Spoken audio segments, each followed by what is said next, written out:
Tingnan nyo po kasi ang dami, ang haba pa. May napaghabilinan po kami mga kaibigan na tumingin muna dito sa aming mga ilang tanim habang wala nga po kami nung nagbakasyon kami sa Pilipinas. At kwento nga ho nila, kahit mga security guard, mga kasamahan nilang guro, nabigyan na din nila. Tingnan nyo po kasi ang dami, ang haba pa. 3 days ho nung dumating kami, ayun na naman, yung aking nakabis. At ito, yung purple po na okra, dami din bunga. Tataba. Yeah.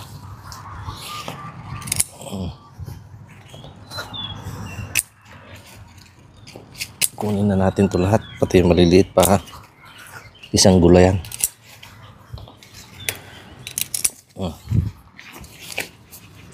Ito po. Etong talong ko, medyo nalanta ito nung umalis kami. Ayun, pagdating ho namin, pinutulan ko ng mga ilang sanga, diniligan. Ayan po, may mga bagong pasibol na ulit.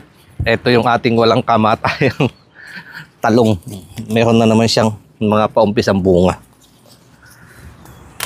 Mabilisan luto na lang po. Prito yung talong at saka yung okra, may kaunting lempo. Pinasamahan ko lang po nitong tinapa. At shout out po sa isa nating masugid na kanayon na si Nanay Lynn ng Mamburao Public Market, Occidental Mindoro. Isang magandang umaga po, Nanay. Nag-adobo lang po ako nitong kaunting sitaw. At saka pa tuwing kainan, eto na po yung laging request ni Mrs.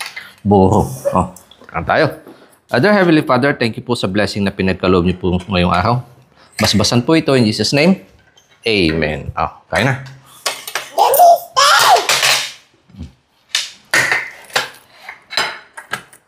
Yan. Ito yung okra, oh. Favorite nyo. O, yan. Baby's okra sa'yo. Ang toyo. Okra din kay ate. Ay, tayo kami fish. Kaya na, kaya na. May steak. Kaya na.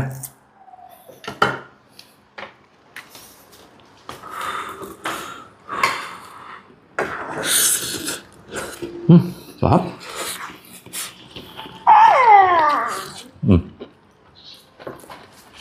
Sabaw mo yun. Ang adobo. Kaya. Sarap. I like the okra to. How about Avery? You like the okra? Ayan ang baby okra sa'yo. Diyan mo, toyo. Sarap. Kaya.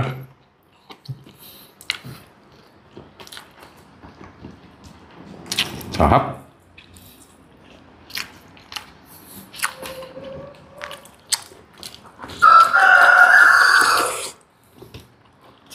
Did you feed your rabbit already? Oh, ano pa yan? Buho po. Dito sa talong.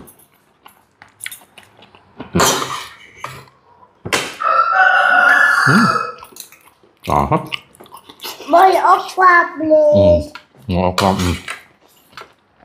Tagdalawa na lang kayo. Kay nanay naman na to. Kaya na, nanay. Put down the cell phone so you can join us. Okay na, nanay. Kain tayo. Iba mo na. Tayo kami.